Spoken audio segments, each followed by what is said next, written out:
शिव कथा कहती है, जब हम भगवान शंकर की भक्ति को करते हैं, किसी भी रूप में करें और किसी भी तरह से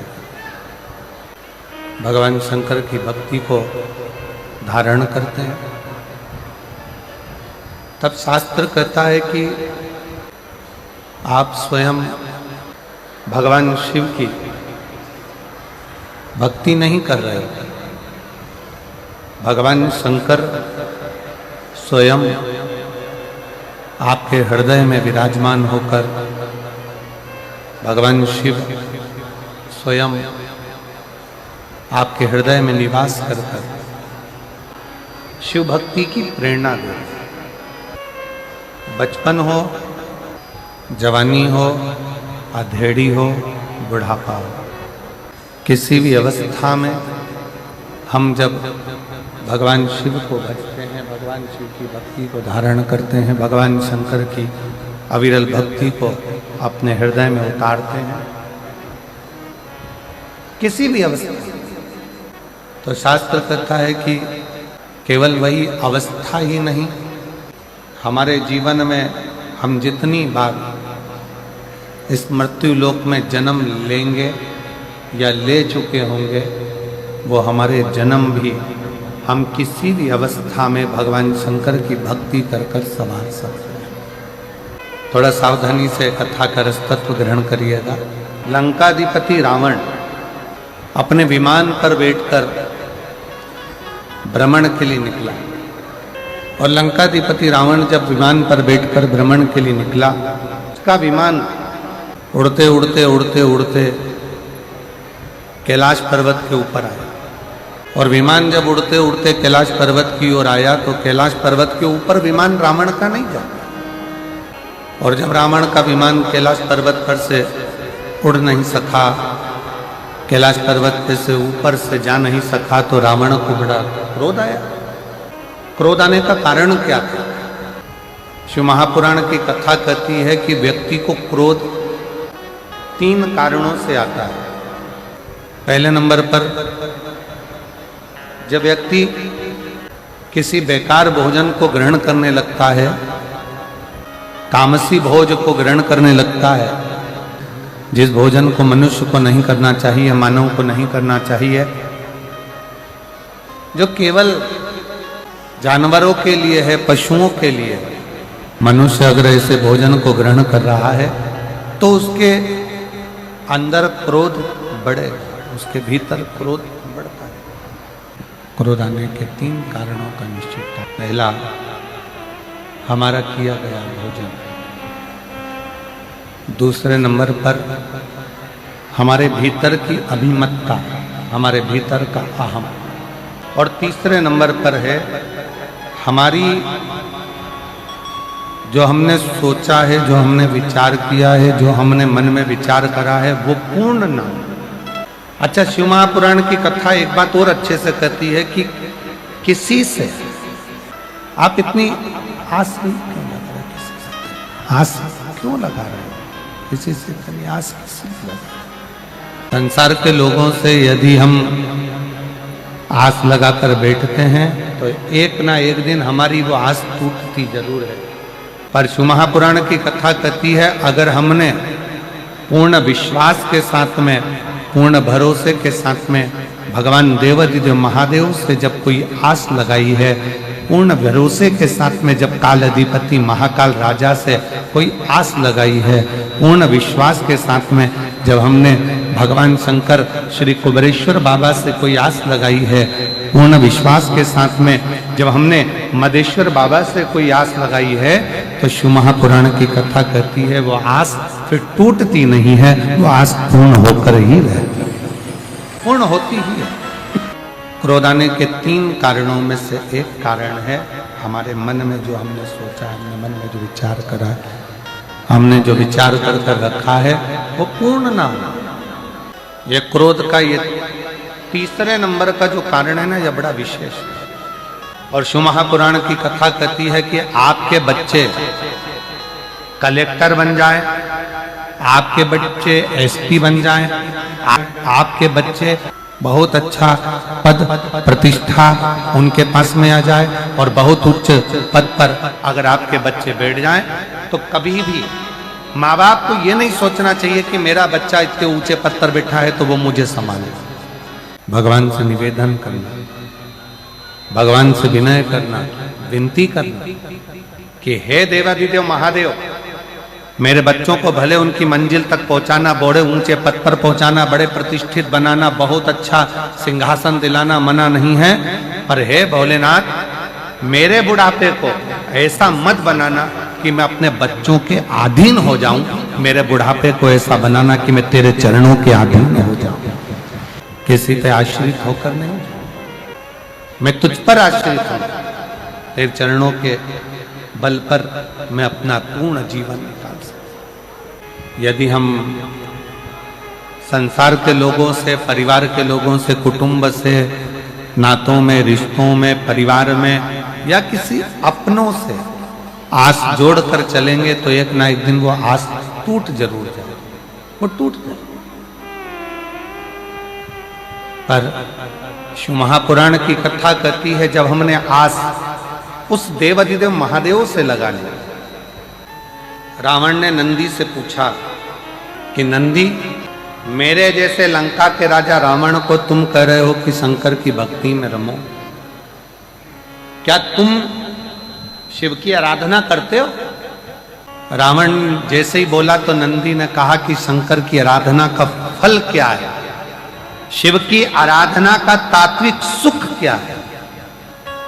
ए रावण, तू कैलाश पर्वत बाद में उठाना, अगर मैं जहां बैठा हूं मेरी पूंछ को अगर तू एक पूंछ का एक बाल अंश मात्र भी उठा देगा तो मैं शंकर भगवान से प्रार्थना कर कर पूरा कैलाश पर्वत उठवा दूंगा। एक अंश मात्र भी अगर तूने उठा दिया, एक अंश मात्र भी तू उठा दे तो अपने जीवन में इस कथा के भाव को उतारना कि जो शंकर भगवान की भक्ति में डूबा रहता है, जो भगवान शंकर के स्मरण में डूबा रहता है, जो भगवान शंकर की अविरल भक्ति को धारण करता रहता है, उसका बाल बांका करना भी कठिन है। विश्व और विश्वास दोनों में अंतर है। विष मार देता है और विश्वास एक दिन तार देता है, दोनों में अंतर। तुमने अपने हृदय में, अपने दिल में अगर विश्वास को प्रकट कर लिया, तुमने अपने हृदय में, अपने चित्त में भरोसे को प्रकट कर लिया, तुमने अपने हृदय में, चित्त में अपने विश्वास को प्रकट कर लिया कि मेरा शंकर भगवान बैठा है, मेरा शिव बैठा है, मैं शंकर जी को एक लोटा जल चढ़ाऊंगी, मैं शंकर जी के मंदिर जाऊंगी, मैं शंकर जी को प्रणाम करूंगी, मैं शंकर जी का भजन करूंगी, मैं शंकर जी का दर्शन करूंगी, मैं शंकर जी के मंदिर में एक लोटा जल लेकर जाऊंगी, तो निश्चित है कि मेरा शंकर मुझे एक ना एक दिन तार देगा, मंजिल तक पहुंचा देगा और मेरा लक्ष्य निश्चित कर देगा और मुझे आनंद दिलाएगा। ये विश्वास होना चाहिए। दो जल व्यक्ति के जीवन को बदलते। कितने जल? जम के बोलो जरा। दो जल। एक देवाधिदेव महादेव के लिए भरा गया एक लोटा जल और दूसरा है स्वयं के लिए भरा गया एक लोटा जल।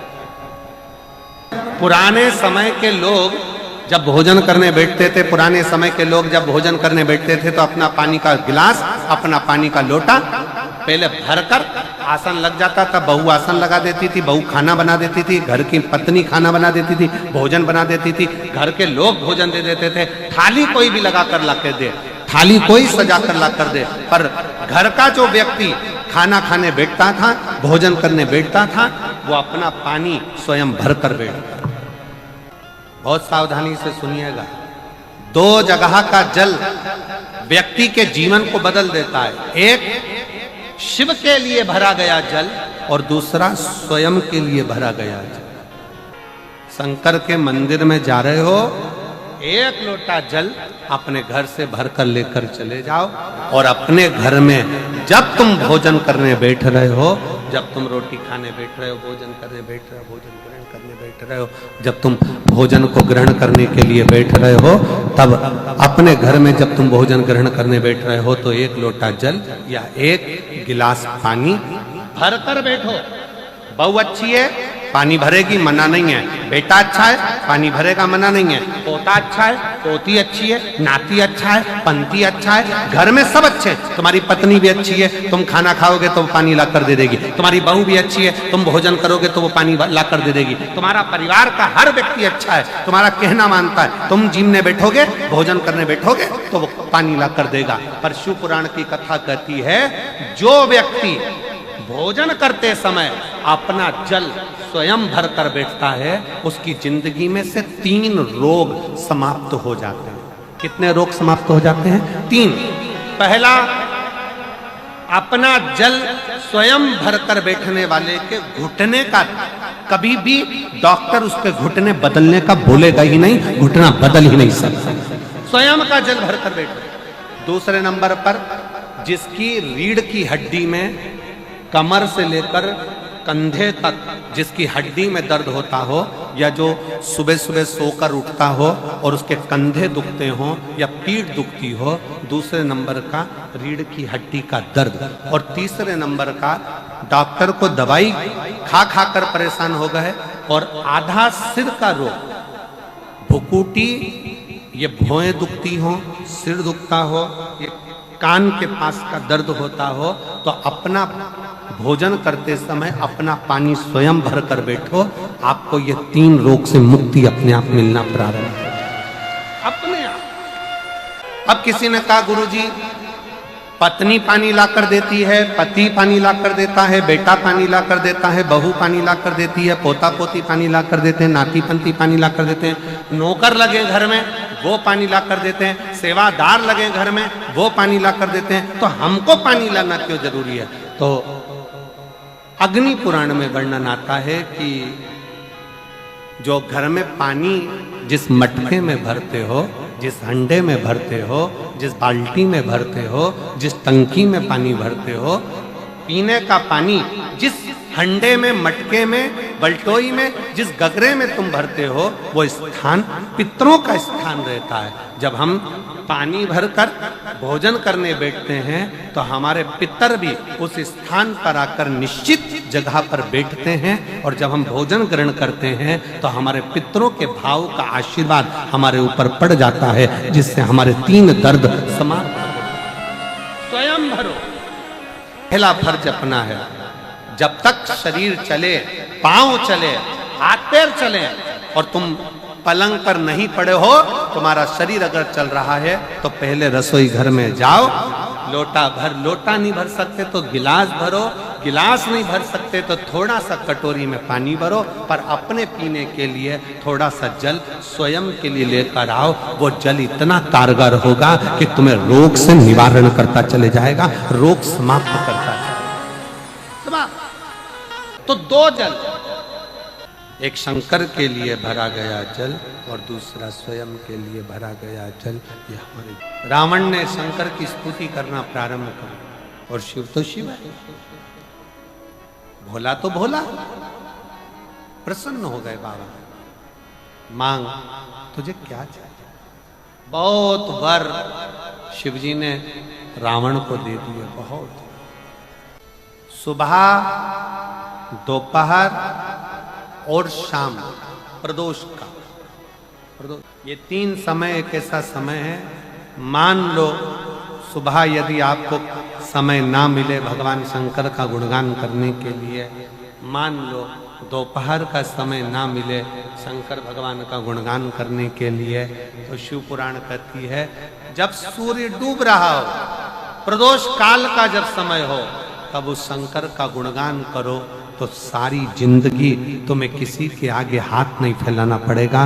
भगवान भोलेनाथ स्वयं तुम्हें उतना प्रबल वैभवपति बना। शंकर का भरोसा, शिव की कृपा, शिव की उदार। और रावण ने शिव अर्चना प्रारंभ कर। शिव अर्चना जैसे एक बेलपत्र के वृक्ष की परिक्रमा करने वाले को हजारों अश्वमेध यज्ञ का फल प्राप्त हो जाता है। हजारों अश्वमेध यज्ञ का फल प्राप्त हो जाता है। उसी तरह एक पार्थिव लिंग का निर्माण करने वाले को, मिट्टी का शिवलिंग का निर्माण कर कर पूजन करने वालों को 12 ज्योतिर्लिंग के शिवलिंग के दर्शन का पुण्य फल प्राप्त। लंकापति रावण से भगवान शंकर ने कहा, सुन लंकेश, तू मुझे बचता है, मेरा स्मरण करता है, पर एक बात और अपने अंदर उतार कर रखना, मैं तुझे वैभव भी दूंगा, मैं तुझे धन भी दूंगा, मैं तुझे दौलत भी दूंगा, मैं तुझे सब कुछ प्रदान करूंगा। सारा वैभव, सारी दौलत, सारी सत्ता, सारा धन तुझे प्रदान करूंगा, पर अच्छा सलाहकार अपनी जिंदगी में रखना, अच्छी सलाह देने वाला। शिव कथा कह रहे, लंका के राजा रावण को भगवान ने समझा, और रावण आखिरी में सब कुछ पा गया, पर अच्छा सलाहकार नहीं पा पाया, तो रावण की लंका एक दिन जलकर राख हो गई।